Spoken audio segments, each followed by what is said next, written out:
రాబోయే స్థానిక సంస్థల ఎన్నికల్లో గెలిపే లక్ష్యంగా పనిచేయాలని కష్టపడ్డ ప్రతి ఒక్కరికి అవకాశాలు వస్తాయని ఎమ్మెల్యే గండ్ర సత్యనారాయణరావు అన్నారు. భూపాలపల్లి జిల్లా సాయంపేట మండల కేంద్రంలోని ఓ ఫంక్షన్ హాల్లో మండల కాంగ్రెస్ పార్టీ అధ్యక్షులు బుచ్చిరెడ్డి అధ్యక్షతన నిర్వహించిన అన్ని గ్రామాల కాంగ్రెస్ ముఖ్య కార్యకర్తల సమావేశంలో మాట్లాడారు. 10 ఏళ్ల పాటు అధికారంలో ఉన్న బీఆర్ఎస్ ప్రభుత్వం నిరుద్యోగులను తీవ్రంగా వంచిందని ఆరోపించారు. ఈ రోజు భారతదేశ చరిత్రలో మనం ఈరోజు ఇన్ని స్కీమ్స్ 16,700 కోట్ల అప్పు ఉన్న మిగులు రాష్ట్రాన్ని 7,70,000 కోట్ల అప్పు చేస్తే మేము అసెంబ్లీలో అడిగితే అప్పు చేశారంటే మేము ఆస్తులు సంపాదించి పెట్టినామంటున్నారు. 1,00,000 కోట్ల చిల్లర కాళేశ్వరం ప్రాజెక్టులో 3 పిల్లర్లు గుంగి నీళ్ల పాలు చేశారు, అది వాళ్ళ ఆస్తి. 1,00,000 కోట్లు మిషన్ భగీరథలో పెట్టారు, అది వాళ్ళ ఆస్తి. భూమిలేశారు. మంచిగున్న పైపు లైన్లను రద్దు చేసి మిషన్ భగీరథ వేస్తే ఒక ఊరికి నీళ్ళు వస్తే ఒక ఊరికి నీళ్ళు రావు. ఛత్తీస్గఢ్ నుంచి 1,00,000 కోట్ల కరెంటు కొని ఈరోజు దాని మీద 1,00,000 కోట్ల అప్పు చేశారు. వాళ్ళ జేబులు నింపుకొని ఈరోజు కవిత కానీ, హరీష్ రావు కానీ, కేటీ రామారావు కానీ ఒక్కొక్కరి ఇంట్లో 1,00,000 కోట్ల ఆస్తులు ఉన్నాయి తప్ప పేద ప్రజలకు ఒరగబెట్టింది ఏమి లేదని మీరు ప్రజలకు తెలియచేయాలి. 10 సంవత్సరాల కాలంలో వాళ్ళు, నేను ఇంతకుముందు చెప్పాను, దళిత గిరిజన కుటుంబానికి 3 ఎకరాల భూమిని ఇవ్వలేదు, ఇంటికో ఉద్యోగం గది లేదు, ఊరికో ఉద్యోగం ఇవ్వలేదు, ఈరోజు ఖాళీగా ఉద్యోగాలను ఇవ్వలేదు. 5 లక్షల ఆరోగ్యశ్రీని మనం 10 లక్షలు పెంచి సీఎం రిలీఫ్ చెక్కులను కూడా ఈరోజు డబ్బులు పెట్టి మీరు బిల్లులు మాకు తెచ్చిస్తే 7,600 మందికి నియోజకవర్గంలో ఒక సంవత్సరం లోపే మీకు చెక్కులు కూడా అందజేశాం.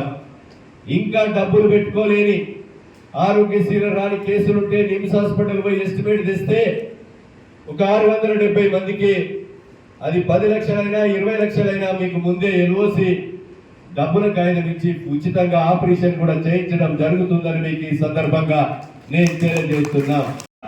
ఆ రోడ్డు చేసే వ్యక్తులు సర్పంచులుగా, ఎంపీటీసీగా ఇదామైనటువంటి వ్యక్తులు రోడ్లు ఎక్కండి. ఏదైతే మధ్యలో ఉన్నటువంటి వ్యక్తులు తోని రోడ్లు ఇచ్చి వాళ్ళ గౌరవాన్ని కాపాడి మీ నాయకత్వాన్ని పెంచుకోండి. బిల్లులు లేటైనా, అదేవిధంగా కొద్దిగా అటుయినా సర్పంచ్ ఎన్నికలుగా పోటీ చేద్దామంటే రోడ్ల మీద పెట్టి రూపాయి లేదని భంగపడద్దని మీకు ఈ సందర్భంగా నేను కోరుతున్నా. అదేవిధంగా 15 కోట్లని చెప్పారు. మనం ఈ రోడ్డు ఆ రోడ్ అంటే చెప్పడానికి లేట్ అవుతుందని మీకు చెప్పడం లేదు.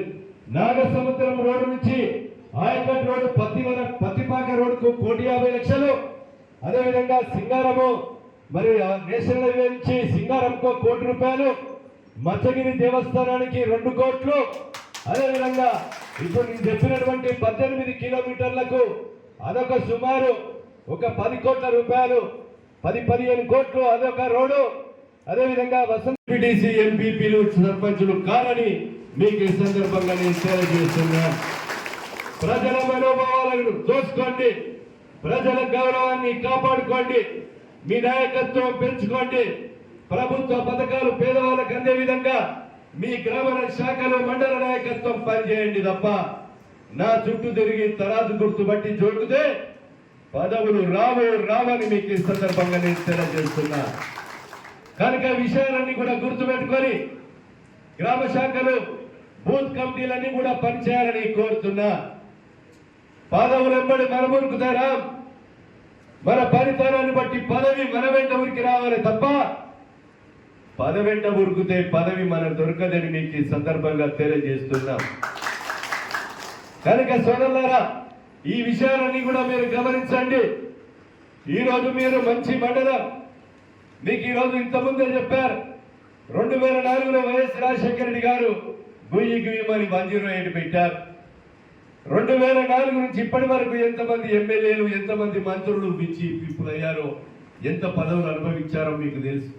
ఏం పని కొట్టారో, ఒక అంబులెన్స్ ఇప్పియని దద్దమ్మలో ఈరోజు మేము గొప్పలు చెప్పి పనులు చేసినామని చెప్తున్నారు.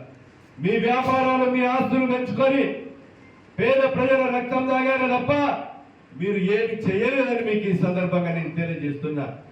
మొగుళ్ళపల్లి శాంపేటకు అంబులెన్స్ ఇప్పించారు. అదేవిధంగా ఒక 15 కోట్లతో ఈ రోజు లింక్ రోడ్డు కూడా చేస్తున్నాం. అదేవిధంగా ఈ రోజు గోవిందాపూర్ నుంచి పెద్దకోడపాక నుంచి అదేవిధంగా నేషనల్ హైవే నుంచి లలిత కన్వెన్షన్ నుంచి పెద్దకోడపాక, జోగంపల్లి నుంచి కొప్పుల నుంచి గోర్కొత్తపల్లి నుంచి వసంతపూర్, కాట్రపల్లి నుంచి రాజుపల్లి వరకు ఒక హ్యాండ్స్ ద్వారా ఒక రోడ్డును కూడా మొదటి దశలో మంచి రోడ్డును కూడా మంజూరు చేయించబోతున్నామని ఈ సందర్భంగా నేను తెలియజేస్తున్నాను.